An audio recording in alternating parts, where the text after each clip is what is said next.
네, 안녕하세요. 중등 역사 2 담당하는 큰별쌤 최태성입니다. 역사는 최태성! 이야, 네, 좋습니다, 여러분들. 자, 왜 안 해? 같이 하자니까. 같이 해. 중학생들 이렇게 시크한 학생들이 이렇게 많어. 자, 화이팅!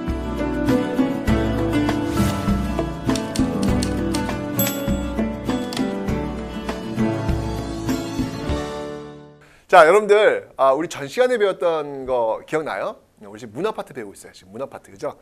문화파트 배우는 과정 속에서 어떤 근대적인 어떤 시설들이 막 들어왔습니다. 질문 한번 해볼게. 맞춰봐. 인쇄와 관련된 곳. 글자를 박는다. 박문구. 우체국. 우정총국. 무기 만드는 곳. 기기창. 무기 만드는 창고. 기기창. 그 다음이 화폐, 전환국, 환전 전환국, 오케이? 이런 것들이 이제 통미기마음을 중심으로 해서 만들어지고 있더라라고 얘기를 했고, 그 다음에 이제 생활문화의 변화에서 굉장히 많은 변화가 있었는데, 특히 갑신정변을 계기로 해서 굉장히 많은 것들이 변화가 되지. 또또또또또또또또 이거 빨리 알려야 돼. 그래서 전신, 전보 연결되고 있었고, 그 다음에 이제 우체국, 우정총국 있었고, 그 다음이 갑신연묘 때 그 알렌에 의해서 그 치료를 받은 거에 대한 보훈으로서 만들어진 병원, 최초의 근대식 병원이잖아. 그 어디야? 광해원. 나중에 제조원으로 이름 바꾸고, 그 다음에 대한제국 때 전차, 종로에서 다니는 전차 개통되고 최초의 철도였던 경인선이 개통되더라. 경인선 럴 전쟁 관련이 있다 없다? 없다. 경인선, 그러니까 럴 전쟁과 관련이 있는 것은 경부선과 경의선이었다라는 거. 이 정도만 여러분 기억하면 될 것 같아요.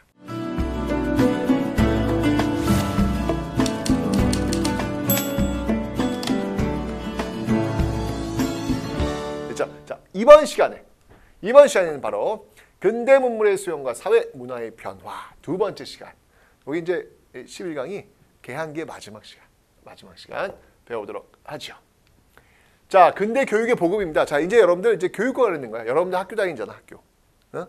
그 학교가 과연 언제부터 그러면 출발했을까? 궁금하지 않아? 안 궁금해? 그래. 참. 자, 언제 학교가 만들어졌을까? 이게 참 묘한 게, 내 딸이 이제 초등학생이잖아. 초등학생한테 이렇게 물어보는, 초등학생들이 궁금해하는 것과 초등학생이 물어보면 답하는 내용들이 일관성이 있더라고. 상당히 뜬금없는. 굳이 뭐 저런 것들에 이렇게 목숨을 걸면서 이렇게 알아야 되나 할 정도의 그런 것들이 있더라고. 저도 그랬겠죠. 저도 초등학생 때 아마 그러지 않았을까라는 생각이 드는데, 항상 이 초등아 하면서 봅니다. 자, 중학생들도 또 나름대로 또 뭔가 있을 거예요, 그죠? 자, 제발 그 시크함 좀 이렇게 좀 벗으시고요, 힘 좀 냅시다.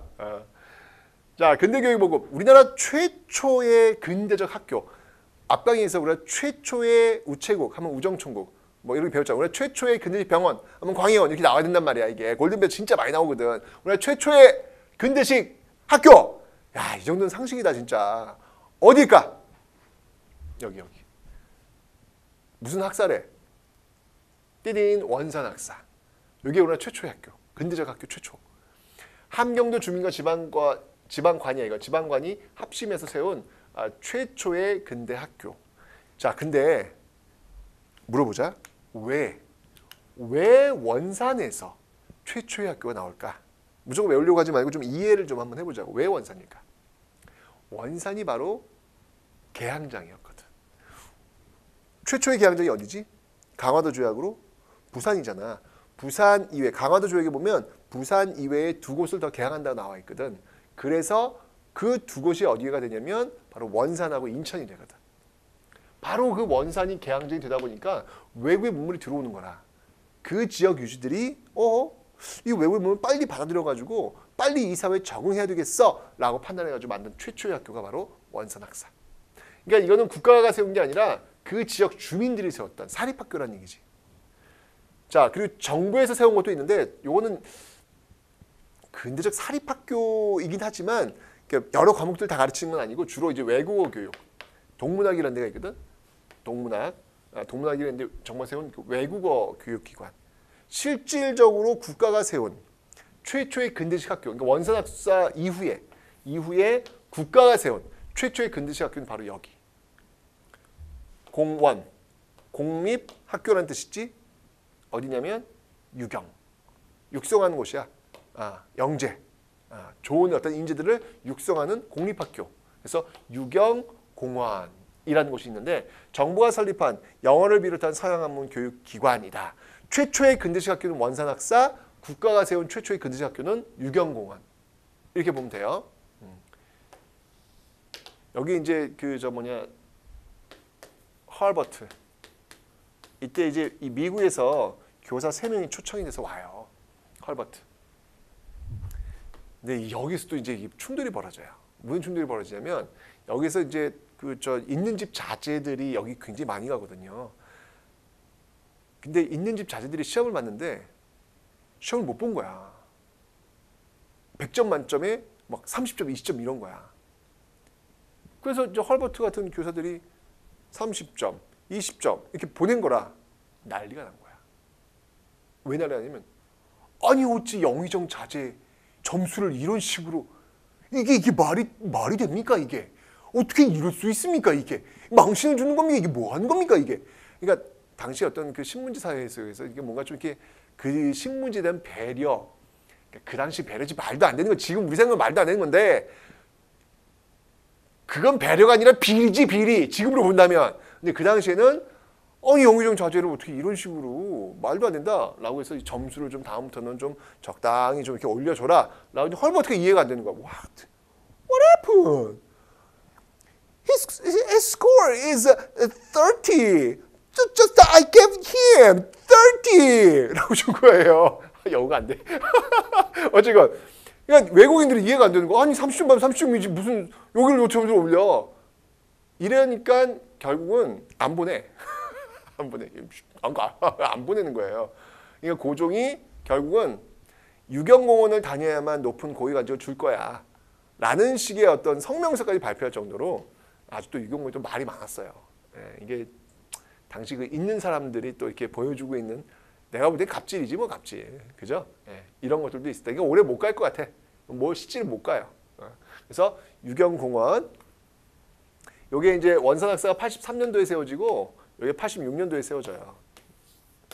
그러니까 80년대에 세워진 그런 학교들인데 90년대 가면 이제 이게 없어질 겁니다. 이게. 자, 일단 출발은 이렇다는 얘기예요. 원산학사 유경공원 어떤 의미가 있는 거야. 최초의 근대식 학교 유경공원, 최초의 정부가 세운 근대식 학교는 원산학사, 그다음 최초의 정부가 세운 거는 유경공원. 이거 꼭 기억해 주세요. 자, 그다음에 그 과정에서 80년대 또 이제 선교사들이 세운 학교들이 있어요. 그 학교들이 어떤 학교있냐면 지금도 있지 뭐 배재학교, 배재대학교, 뭐 이화학당, 이화여대, 이화여고 있잖아요, 그죠? 이런 게 있는데 요 이화학당도 문제가 많습니다. 여자들을 부르는 거잖아요.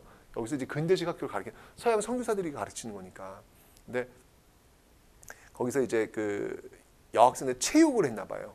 있잖아 체육, 그죠? 체육 시간에 뭘 했냐면은 늘 체육 시간에 하는 거.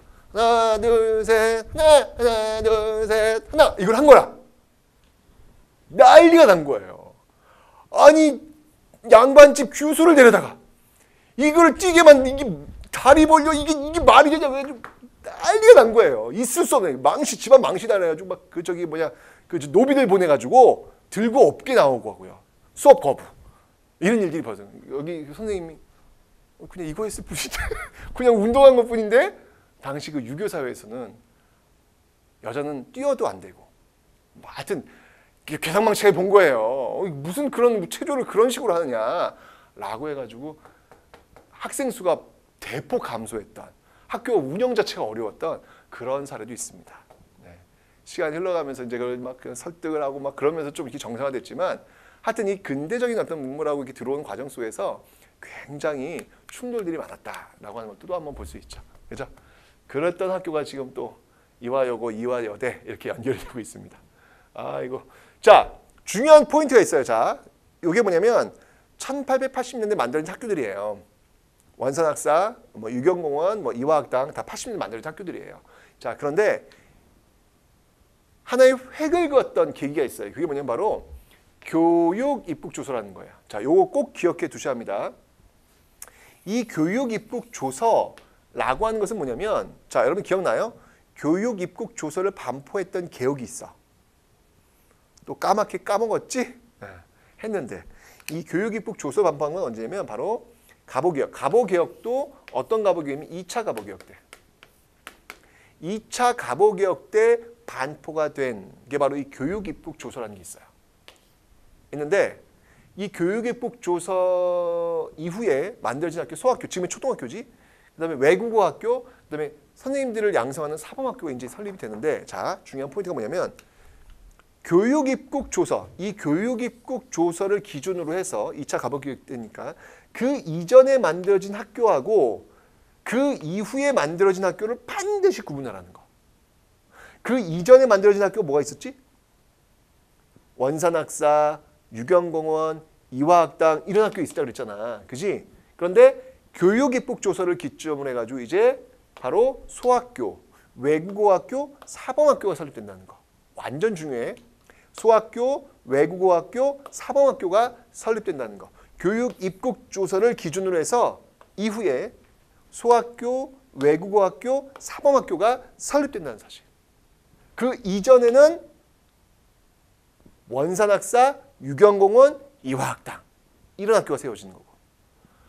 꼭 구분해야 돼요. 하여튼 교육 입국 조서 전의 학교와 교육 입국 조서 이후의 학교를 구분하는 시험 문제가 굉장히 많이 나옵니다. 아시죠? 네. 그러니까 교육 입국 조서는 그만큼 중요한 거야. 이 교육 입국 조서는 근대적 학제를 만든 거거든요. 학제가 뭐냐면 지금도 우리 초등학교 몇 년, 6년, 중학교 몇 년, 3년, 고등학교 몇 년, 3년, 대학교 몇 년, 4년 이렇게 나오잖아. 이게 근대적 학제야.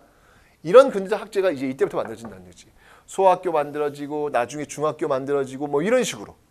그래서 교육 입국 조서는 바로 지금 우리가 공부하고 있는 교육 시스템, 이 교육 시스템의 출발점이다.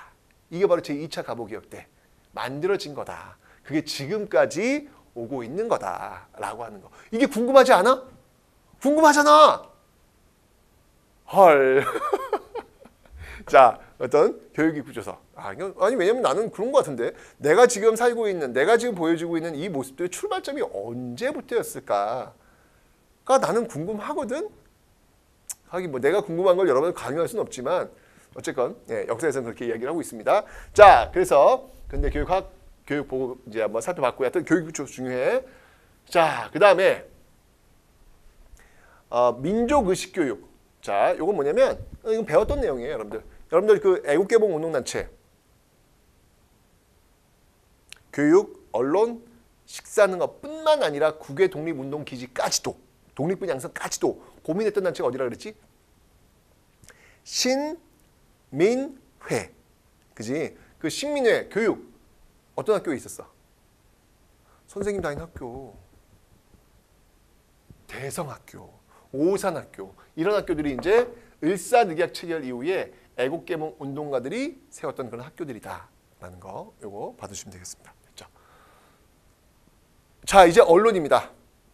이 신문은 뭐 시험에 꼭 나와요. 신문은 안 나올 수가 없어. 자, 그러니까 이거는 정말 여러분들이 무조건 외워야 돼. 이거는 신문은 무조건 시험에 나오는 거거든. 잘 봐. 자, 먼저 항상 이 개항계는 늘 최초가 있어. 최초 정도는 알고 있자고. 우리나라 최초의 근대식 병원. 헐, 대답을 못하면 어떡해. 우리나라 최초의 근대식 병원. 골든벨 27번. 광해원. 그렇지. 우리나라 최초의 신문. 요건데. 최초의 신문. 바로 이건데. 우리나라 최초의 근대식 학교가 어디라 그랬지? 원산학사. 원산학사. 오늘 최초의 신문은 바로 한성수보. 한성수보. 한성이 어디야? 한성이. 한성이 서울이잖아. 서울.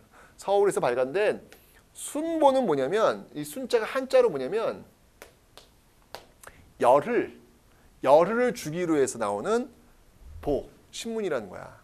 그러면 일주일을 주기로 해서 나오는 신문은 뭐라 그럴까? 그거는 교회 가면 나오는데 주보. 왜냐면 주가 7이거든. 주가 7이거든.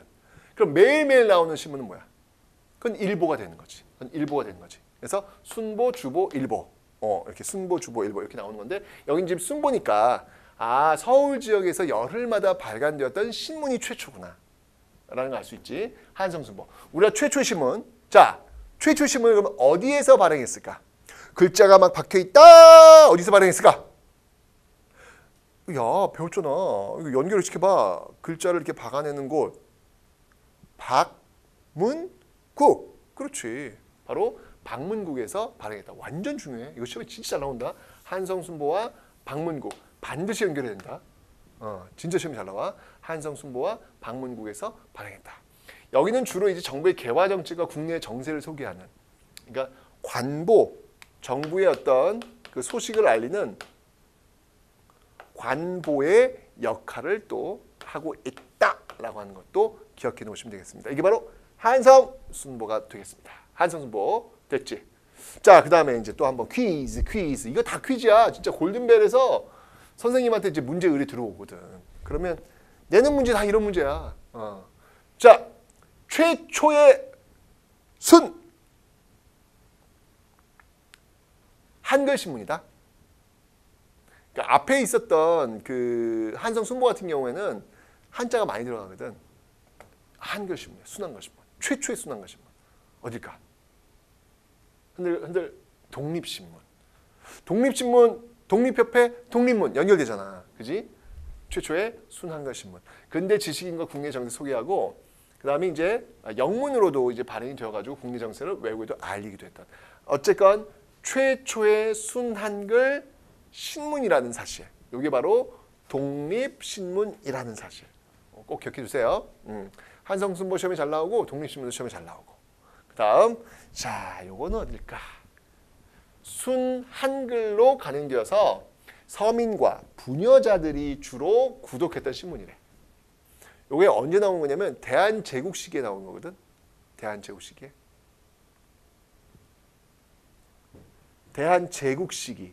대한제국시기. 황제의 시대잖아. 그지? 요게 제. 요게 황제. 대한제국시기. 오케이? 자, 그래서 이 신문은 말 그대로 제국신문. 제국신문은 주로 이게 서민과 부녀자들이 주로 구독했다는 거. 순한글. 그렇지. 한자 들어오면 이제 사람들이 읽기 힘드니까. 그래서 순한글로 발행돼서 서민과 부녀자들이 주로 구독했던 신문이 바로 제국신문이다라는 거. 그다음에 이제 이거는 국한문 혼용체로 발행돼 주로 유생들이 주로 구독했던 신문. 이게 바로 황성신문. 황성신문 했는데 앞에서. 황성신문 하면 딱 떠오르는 눈물 없이 읽을 수 없는 사설.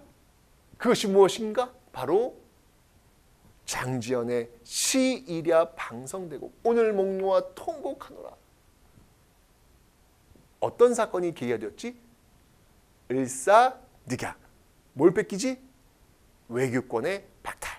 그 외교권의 박탈에 저항하는 사설. 바로 장지연의 시이랴 방성되고 실렸던 신문이 바로 황성신문이다. 라는 거 기억하시면 되겠습니다. 됐죠?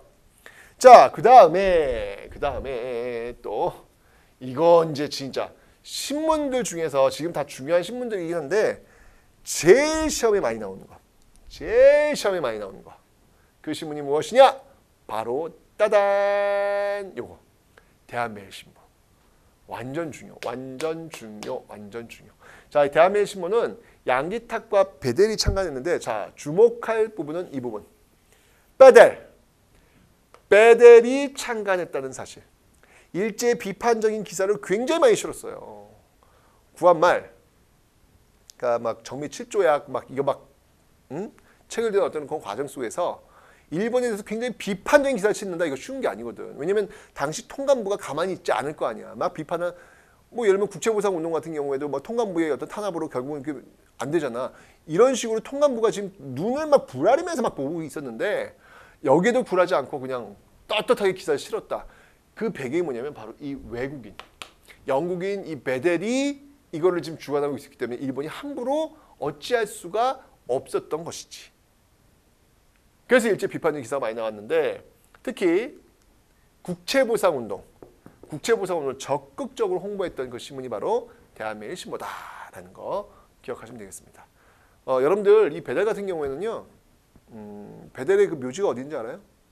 우리나라에 있어요. 예, 저쪽 양화진 그 외국인 그 묘지가 있거든요. 거기 가시면 바로 이 베델 그 묘지가 있습니다. 예, 정말로 우리나라를 굉장히 사랑했던 그런 외국인이에요. 어떻게든 왜냐하면 이 베델 같은 경우에도 자기가 있었던 그 나라도 영국도 굉장히 복잡해요. 이게 예. 그런 어떤 그 상황을 알고 있었기 때문에 이 일본에 맞서 싸우고 있는 이 조선, 그 조선에 대해서 나도 한번 좀 도움을 주고 싶은 어떤 그런 순수한 마음, 이런 마음 때문에 아주 정말 많이 도움을 주었던 그런 인물이 바로 이 베델입니다. 나중에 여러분들 그 양화대교 쪽에 있는 그 양화진 그 외국인 국립묘지, 외국인 그 묘지 한번 가시면 한번 베델을 한번 만나보시기 바랍니다. 네, 베델이 있습니다. 자, 대한매일신보예요. 꼭 기억해 주세요. 하여튼 외국인과 관련된 신문, 외국인과 관련된 신문 대한매일신보 받으시면 되겠습니다. 자, 그 다음에 이제 국학. 지금 나라가 넘어가는 상황이니까 당연히 우리 것에 대한 관심이 많겠죠. 그죠? 국학은 바로 우리 것에 대한 그 자부심 이런 것들 연구했던 곳인데 먼저 국어. 국학하면 여러분들 우리 것이니까 일단 국어하고 그 다음이 뭐 역사하고 이런 것들이 중요한 그 포인트가 되겠죠. 그죠? 국어에서는 뭐 국문연구소, 우리가 잘 알고 있는 지석영이라든지 한글 하면 딱 이분 떠오르죠? 주시경. 주시경 등이 우리말과 글 연구에 앞장섰던 그런 인물들. 국문연구소도 한번 기억 좀 해놓으세요. 그 다음에 이제 역사입니다. 이 당시에 여러분 특히 위인전들이 굉장히 많이 써져요. 위인전. 왜냐면 나라가 지금 어려운 상황이잖아. 이런 상황 속에서 우리 어떤 독립을 지켜내려면 그 당시 살고 있는 사람들이 같이 함께 해줘야 되거든요. 그래서 나라가 어려운 상황에 있을 때 정말 모든 걸 내던지고 열심히 살아왔던 사람들의 이야기들, 그게 위인전이잖아. 그 위인전 같은 것들이 굉장히 많이 나옵니다. 뭐 을지문덕전, 꼭 뭐 을지문덕전 누구야? 고구려, 수나라에 맞서 싸웠던 살수대첩의 그 영웅 아니야? 이순신전, 전하 저에게는 12척의 배가 남아 있사옵니다 라고 했던 그 명량대첩의 이순신, 이런 인물들 막 정말 역전의 어떤 명수들, 나라가 어렵지만 이걸 역전시킬 수 있다는 어떤 그 자신감을 주기 위해서 이런 위인전들이 굉장히 많이 확산되고 있었다는 사실. 그 다음에 이제 외국의 역사를 소개한 거로서 월남 망국사, 월남, 베트남 옛날에 어떻게 망했는지, 왜냐면 그걸 보고 배워야 우리도 알 수 있으니까 이런 거. 또 미국 독립사. 그래서 위인전, 외국 흥망사, 위인전, 흥망사 이런 것들이 굉장히 구한말에 많이 나오더라. 구한말 내가 자꾸 얘기하고 있는데 구한말이라고 한다면 대략 1905년부터 1910년 요 사이로 일단 보세요.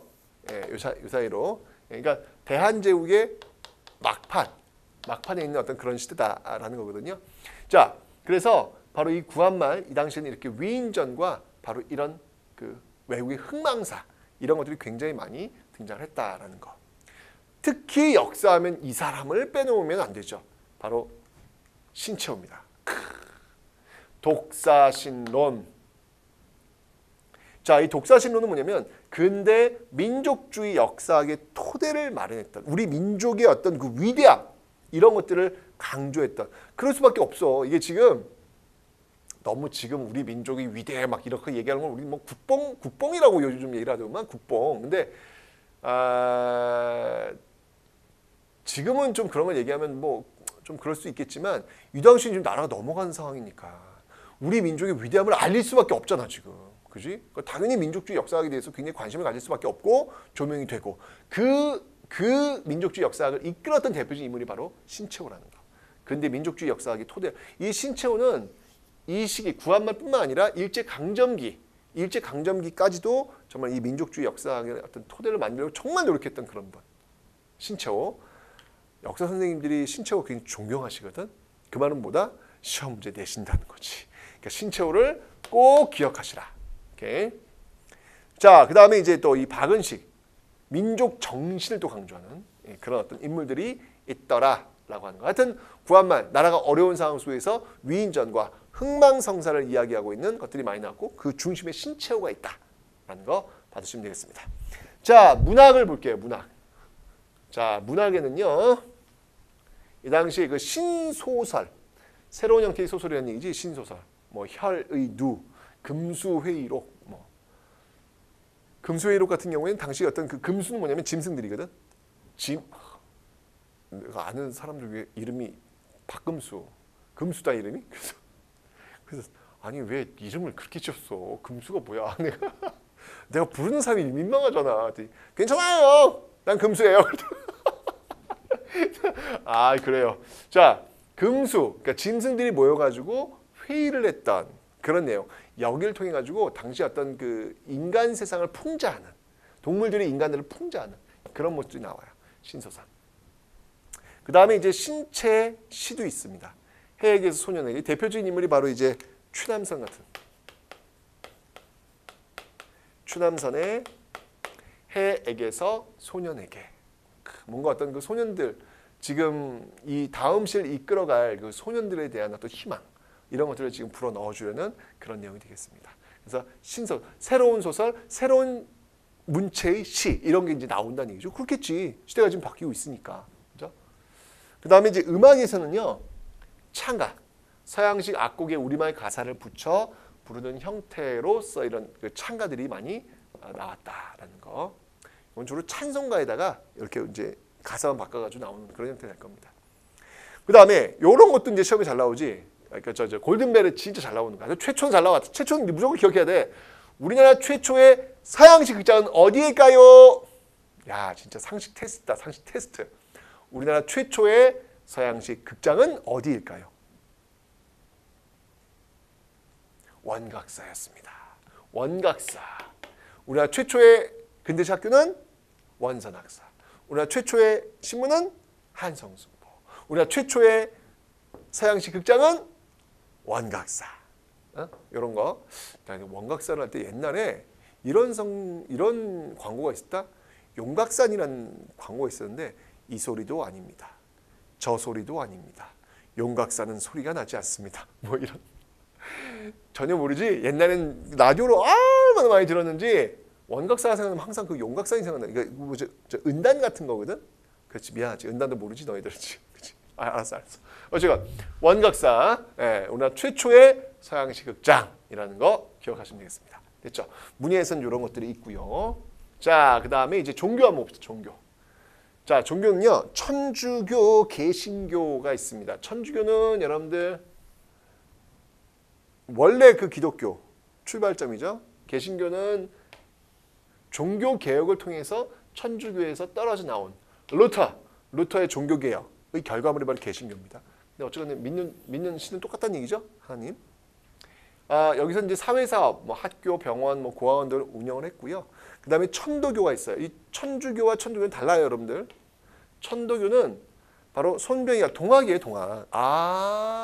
동학농민운동의 그 동학을 이름을 바꾼 거야. 천도교로. 이게 지금도 있어요, 여러분들. 천도교. 제 친구가 천도교 신자예요. 네. 맨 처음에 만났을 때 저 깜짝 놀랐어요. 너는 종교가 뭐니? 난 천도교야. 뭐? 천주교? 아니 천도교.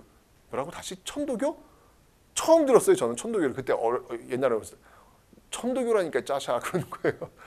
천주교 말고 천도교 따로 있냐 했더니 내가 보여줄게 하고 천도교 교당을 데리고 가더라고요. 예. 나중에 그 친구가 여기서 결혼까지 했어요. 제가 그 옆에 사회보고요. 근데 천도교가 바로 동학. 예. 지금도 여러분 종로에 가시면 수운회관이라고요. 바로 천도교 교당이 있습니다. 네. 그래서 동학을 천도교로 계칭했고요. 바로 동학의 전통을 계승하였다는 게 천도교입니다. 기억해 놓으시면 되겠습니다. 천도교는 동학이니까 여러분 인내천이자다. 사람이 곧 하늘이다. 그래서 평등 사상을 굉장히 강조했던 그런 종교가 되겠습니다. 자, 그 다음에 여기 이제 시험에 잘 나와요. 구한말에 만들어진 종교인데 이거 시험에 굉장히 잘 나옵니다.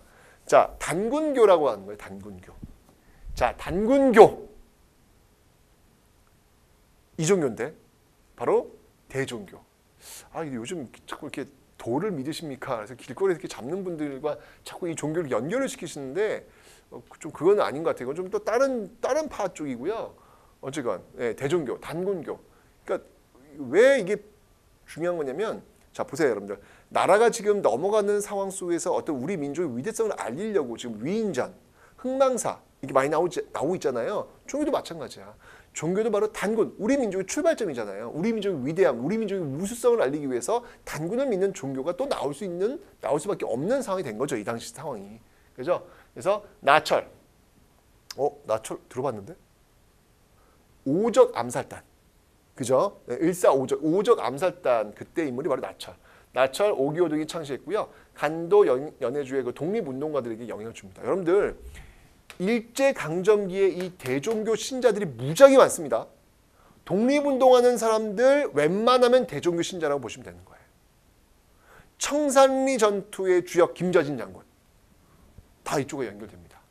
예, 그만큼 왜냐면 이건 이상한 게 아니에요. 당시 나라가 지금 넘어가는 상황, 나라가 넘어간 상황 속에서 우리의 뿌리를 잡아내야 되거든요. 그러니까 당연히 단군교라는 것들이 그 당시 어떤 시적 상황 속에서 유지할 수밖에 없는 것이죠. 그래서 대종교 꼭 기억해 주세요. 천도교, 대종교. 천도교는 동학, 그리고 대종교는 단군입니다. 반드시 구분하셔야 돼요. 여러분 시험이 잘 나옵니다. 자, 그 다음에 이제 유교, 불교. 이건 그냥 한번 읽어보시면 돼요. 자, 박은식이 진취적이고 실천적인 유교 정신을 살리기 위해 노력했다라는 거. 예, 박은식은 그거죠.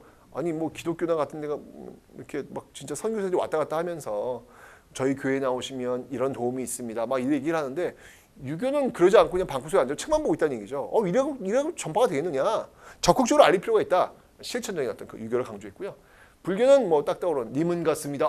사랑하는 나의 님은 같습니다. 누구? 한용운 불교의 어떤 자주성 회복과 혁신을 주장했던 그런 모습들을 볼 수가 있겠습니다. 됐죠? 자, 이렇게 해서 이제 개항기가 지금 끝났습니다. 자, 우리 오늘 문화 파트를 한번 살펴봤는데요. 문화 파트에서 여러분들이 꼭 기억하실 내용들, 교육 중요했습니다. 그죠? 교육 입국 조서를 중심으로 해서 그 이전에 최초의 근대식 학교인 원산학사 유경공원이 있다는 거, 그리고 그 이후에 소학교, 중학교, 한성사범학교, 외국어학교가 이렇게 나온다는 거. 그래서 교육 입국 조서는 하나의 어떤 그 근대적 학제, 지금 우리가 공부하고 있는 어떤 그 학제 출발점이라는 사실을 반드시 2차 가보교육 때 만들었다는 사실 반드시 여러분들이 기억을 해놓으시면 되겠습니다. 됐죠? 그리고 그 이후에 구한말 들어오면서 그 뭐 신채시라든지 신소설이라든지 위인전, 흥망성쇠에 담은 역사 이런 것들이 많이 나왔다는 거 봐두시면 되겠습니다. 그 다음에 이제 신문들 너무 중요했죠. 최초의 신문 어디예요? 한성순보. 최초의 순환거 신문 어디예요? 독립신문. 부녀자와 서민들이 주로 대상을 받던 신문이 제국신문. 그리고 양반 유생들이 받던 거, 시일야 방송대옥이 실렸던 신문, 황성신문. 그리고 외국인, 메델, 가장 많은 독자층, 일본에 아주 공격적인 기사를 많이 썼던 신문, 대한매일신보. 이런 그 신문들도 여러분들 기억을 해놓으시면 되겠습니다. 됐죠, 여러분들? 자, 이 상태 속에서 그럼 지금부터 별 채우기 시작합니다.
네, 자 이렇게 해서 여러분들 드디어 이제 개항기가 끝났습니다.